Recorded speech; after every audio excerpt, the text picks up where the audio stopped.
Génération FM. Generation FM. Les objectifs de Right to Play dans la région sont multiples. D'abord, comme on l'a dit, il y a ce qu'on appelle le renforcement des capacités des jeunes filles. Déjà, le mot est englobant. Dans ce renforcement, il y a beaucoup de, comment on appelle ça, l'anglais dit life skills, des compétences de vie.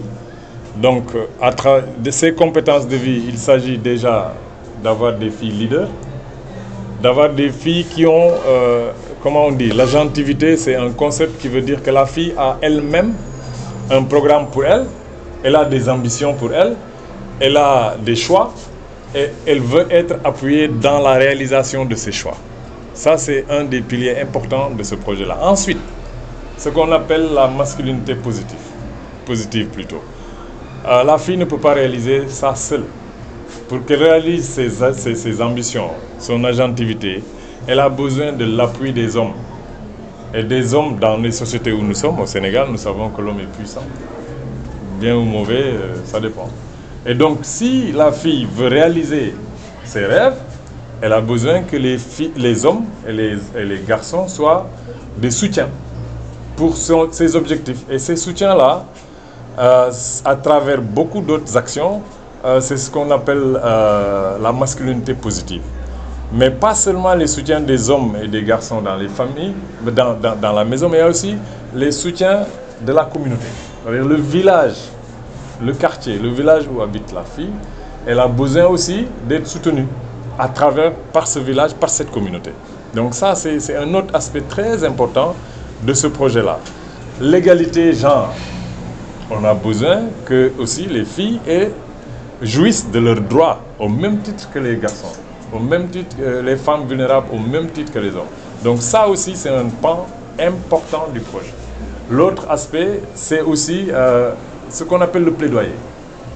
Nous savons que beaucoup de choses, si nous voulons que ça soit pérenne, il faut que les lois soutiennent ces aspects-là. Il faut que les autorités qui ont en charge l'application de les lois ou bien la gestion des cités soient aussi des soutiens. Et pour cela, les filles vont être formées aussi à pouvoir se défendre leurs intérêts devant ces autorités.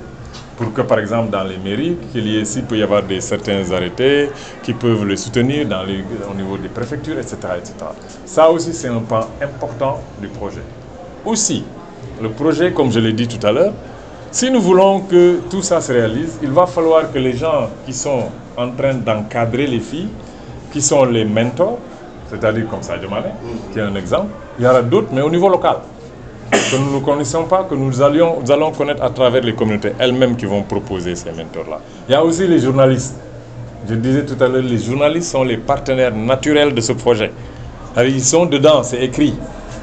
Donc les journalistes, pour que le sport soit connu et vulgarisé et que les parents puissent finalement intégrer le fait que ma fille pratique du sport, mais les journalistes ont un grand rôle à jouer.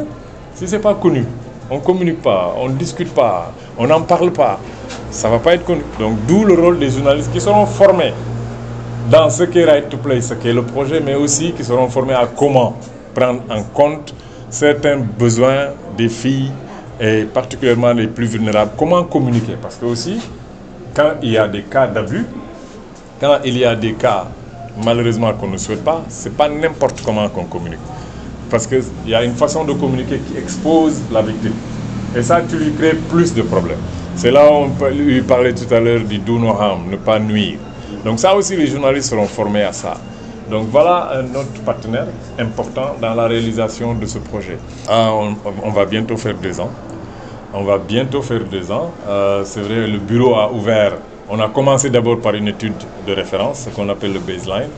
Cela a pris presque 1 an. Et en ce moment-là, il fallait d'abord faire l'étude de la situation même. Et cette situation de référence qui va nous permettre de voir si on est en train d'avancer ou de reculer. Après cette étude, on s'est installé et on a commencé à ouvrir un bureau qui est ici à côté. On est présent dans les 9 communes des 4 préfectures. Donc on est à Djiredji, on est à Bambali, on est à Sédhiou, on est à Ziguinchor, on est à Thionck-Essyl, Bignona, Oussouye, Moulomp et Djembélé. On est là jusqu'en 2026. Donc on a 6 ans avec un budget d'à peu près 8 millions de dollars canadiens, parce que le dollar canadien est différent du dollar américain. Donc c'est 8 millions de dollars canadiens de budget. Et le bailleur, c'est Affaires mondiales Canada. Donc c'est un peu le gouvernement du Canada qui est le bailleur du projet. Nous avons nos partenaires qui sont les ligues de football, de basket et de lutte, mais aussi IMCA, qui vraiment est un partenaire très important dans le dispositif, parce que nous ne sommes pas partout, on n'est pas très nombreux. Ici, on a à peu près 6 à 8 qui sont sur le terrain. Ça ne peut pas couvrir tout ça. Donc on a pris IMCA comme partenaire, qui sont beaucoup plus au niveau communautaire, mais on ne travaille pas qu'avec IMCA. Vous voyez, il y a les inspecteurs de la jeunesse, il y a les coachs, il y a les ligues, il y a d'autres organisations communautaires de base qui sont sur place dans les villages avec lesquels nous travaillons. Et aussi les chefs religieux et les chefs coutumiers, les Badjanougor, les relais, le roi d'Oussouy, de Moulomp, hein, les imams, les prêtres, tout ce monde-là sont partenaires du projet. Ouais.